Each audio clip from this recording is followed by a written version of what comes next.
آج کے لیکچر میں پیارے طلباء ہمارا جو موضوع ہے، جو ٹاپک ہے وہ یہ ہے کہ قانون مفرد اعضاء کیا ہے۔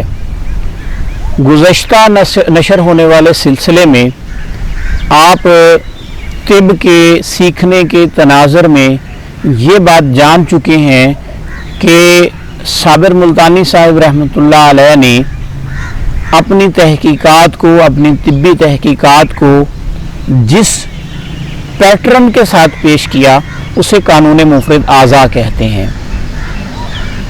تو قانون مفرد اعضاء کو اگر ہم اس وقت اس کی اہمیت کو سمجھیں تو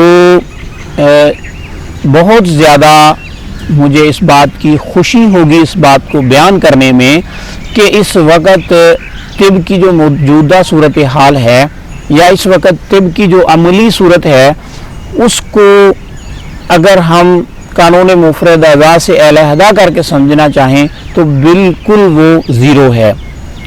تو اس وقت قانون مفرد اعضاء ہی ہے جس کی وجہ سے طب دوبارہ زندہ ہوئی ہے۔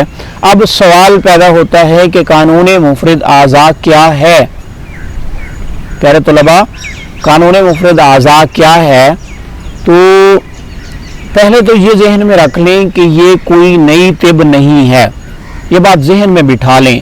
عام طور پہ یہ تاثر دینے کی کوشش کی جاتی ہے کہ قانون مفرد اعضاء ایک نئی طب ہے، تو یہ ذہن میں بٹھا لیں کہ قانون مفرد اعضاء نئی طب نہیں ہے۔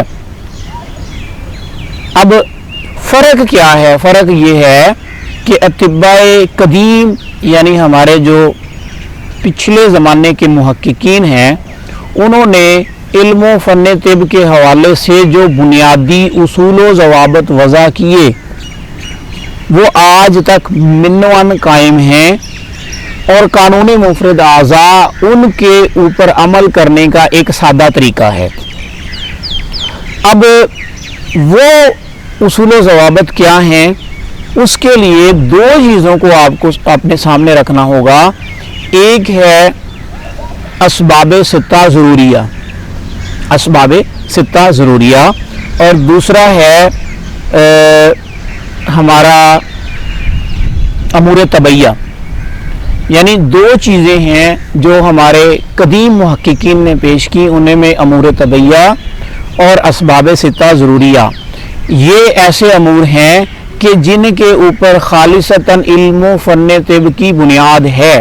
ہوا یہ کہ جب صابر ملتانی صاحب رحمۃ اللہ علیہ نے اپنے فنی معاملات کی تکمیل کی، علم طب حاصل کر کے جب انہوں نے عملی میدان میں قدم رکھا تو ہوا یہ کہ ہم اس وقت تک ہمارے طلباء اور ہمارے اطباء محنت کو چھوڑ چکے تھے، اور جو ہماری خالص فنی بنیادیں تھیں ان کو ترک کر چکے تھے۔ اس کی وجہ سے نہ صرف علم و فن طب روز بروز زوال کا شکار ہوتا جا رہا تھا بلکہ معالجات جو تھے وہ بالکل بگڑتے جا رہے تھے۔ تو صابر صاحب نے اس مشکل کو سمجھا اور انہوں نے پھر یہ فیصلہ کر لیا کہ وہ اپنی تحقیقات کے ذریعے اس طب کو دوبارہ سے زندہ کریں گے، اسی لیے ان کو مجدد طب کہا جاتا ہے۔ تو اب یہاں پہ یہ سمجھیں کہ قانون مفرد اعضاء کیا ہے۔ قانون مفرد اعضاء کیا ہے؟ تو اس کو ہم یوں سمجھیں کہ صابر صاحب کی تحقیقات سے پہلے جو اصل معالجہ تھا، جو بالکل خالصتاً ٹیپیکل طب یونانی، طب اسلامی، طب فطرت کا بنیادی اصول و ضوابط میں مبنی علاج معالجہ تھا، وہ مزاج اور اخلاق پہ تھا۔ مزاج اور اخلاق پہ تھا، ارکان مزاج اخلاق، اور اس کے بعد پھر اعضاء، ارواح، قوا اور افعال، یہ ساری چیزیں جو تھیں یہ طب کی بنیاد ہیں۔ تو جب تک تو علاج معالجہ مزاج اور اخلاق پہ مبنی رہا، ان کے تحت ہوتا رہا، تب تک یہ سائنٹیفک تھا۔ لیکن پھر کیا ہوا کہ ہمارے طباء نے ان کو نظر انداز کر دیا اور سنے مجربات کے تحت، خاندانی مجربات کے تحت علاج معالجہ شروع کر دیا۔ تو یوں علاج معالجہ میں ایک قسم کی عطائیت داخل ہونا شروع ہو گئی.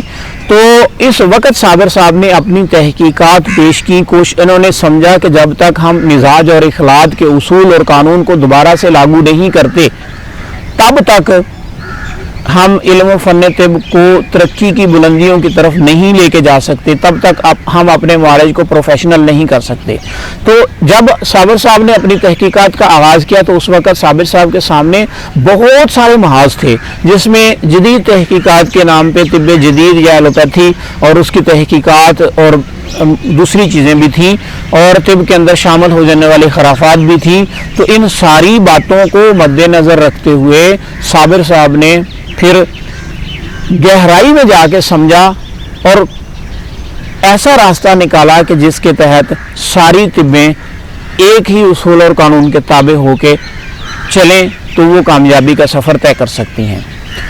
صابر صاحب کے قانون مفرد اعضاء پیش کرنے سے پہلے علاج معالجہ جو تھا یہ مرکب اعضاء کی بنیاد پہ کیا جاتا تھا. گو کہ اگر ہم سمجھیں تو جو خالصتاً طب اسلامی یا طب یونانی ہے اس کا علاج معالجہ اس وقت بھی قانون مفرد اعضاء پہ تھا. یہ بات ذہن میں رکھ لیں کہ قانون مفرد اعضاء کوئی نئی چیز نہیں ہے، کوئی نئی طب نہیں ہے، بلکہ یہ عام طور پہ یہ تاثر دینے کی کوشش کی جاتی ہے بہت سارے لوگوں کی طرف سے کہ قانون مفرد اعضاء ایک نئی طب ہے. پیارے طلباء، بہت سے لوگ یہ تاثر دینے کی کوشش کرتے ہیں کہ قانون مفرد اعضاء ایک نئی طب ہے، جبکہ صابر صاحب رحمۃ اللہ علیہ نے جگہ جگہ یہ بیان فرمایا کہ میں طب قدیم کا نمائندہ ہوں، میں طب قدیم کا نمائندہ ہوں. تو صابر صاحب نے کیا کیا؟ انہوں نے سمجھا کہ جب تک مزاج اور اخلاق کے اصول اور قانون کو اختیار نہیں کیا جاتا طب ترقی نہیں کر سکتی. تو اس وقت انہوں نے پھر غور و خوض کے بعد اس بات کا تعین کیا کہ کیوں نہ علاج معالجے کو خلیات اور مفرد اعضاء سے شروع کر لیا جائے. تو اب اگر دیکھا جائے تو جب تک مزاج اور اخلاق پہ علاج معالجہ کی بنیاد تھی اس وقت تک خود بخود ہی خلیات اور مفرد اعضاء اس کامیاب معالجے کے تحت ان کا علاج ہو جاتا تھا خود بخود ہی، چاہے طبیب کو پتہ ہو یا نہ پتہ ہو. لیکن صابر صاحب نے پہلی مرتبہ یہ کام کیا کہ انہوں نے اپنی تحقیقات کو جسم کے اندر پائے جانے والے خلیات کے مقام سے شروع کیا. اب صابر صاحب نے کیا کہا؟ صابر صاحب نے یہ کہا کہ جب ہمارے پاس کوئی مریض آتا ہے تو اگر وہ معدے کے اندر درد کی شکایت کرتا ہے تو ہم فوراً درد معدہ کے تحت اس کا علاج شروع کر دیتے ہیں، جبکہ ہم مزاج اخلاق کو مد نظر نہیں رکھتے. تو اس میں کیا ہوتا ہے کہ کبھی علاج کامیاب ہو جاتا ہے، کبھی ناکام ہو جاتا ہے. اسی طرح درد گردہ، درد جگر وغیرہ وغیرہ. اب صابر صاحب نے پہلی دفعہ یہ بات وضاحت کے ساتھ بیان کی کہ ہمارا جسم جو ہے اس کے اندر پائے جانے والے اعضاء جو ہیں یہ مرکب اعضاء ہیں، جیسا کہ معدہ ہے، دل ہے، دماغ ہے، جگر ہے، یہ سارے مرکب اعضاء ہیں. ہمارے جسم کی ابتدا میں یا بناوٹ میں 4 قسم کے خلیات پائے جاتے ہیں، اور وہ 4 قسم کے خلیات 4 قسم کی نسیجی ساختیں بناتے ہیں جنہیں ہم ٹیشوز کہتے ہیں. اور یہ چاروں قسم کی ابتدائی نسیجی ساختیں ہر ایک مرکب عضو کی بناوٹ میں شامل ہوتی ہیں. تو ہوتا یوں ہے کہ جب بھی کسی ایک عضو میں خرابی واقع ہوتی ہے، جب بھی کسی ایک عضو میں کوئی پیچیدگی واقع ہوتی ہے تو ہوتا یہ ہے کہ وہ سارے کا سارا عضو ایک ہی وقت میں ایک ہی قسم کی بیماری میں مبتلا نہیں ہوتا. دوبارہ سے سنیں، جب ہمارے جسم کے کسی عضو میں کوئی پیچیدگی پیدا ہوتی ہے، کسی ایک سبب کی وجہ سے پیچیدگی پیدا ہوتی ہے، تو یاد رکھیں کہ وہ ہمارا عضو جو ہے وہ 4 قسم کے خلیات کی سے بننے والی نسیجوں کے باہم ملنے سے بنا ہوا ہے. تو ایک وقت میں ایک ہی قسم کے خلیات اور ایک ہی قسم کی نسیج سبب مبتلا مرض ہوتی ہے، یعنی ایک ہی نسیج میں ایک قسم کی تبدیلی پیدا ہوتی ہے، اور اس غیر طبعی تبدیلی کے ذیلی اثرات دوسرے مفرد اعضاء پہ منتقل ہوتے ہیں یا لاگو ہوتے ہیں، یا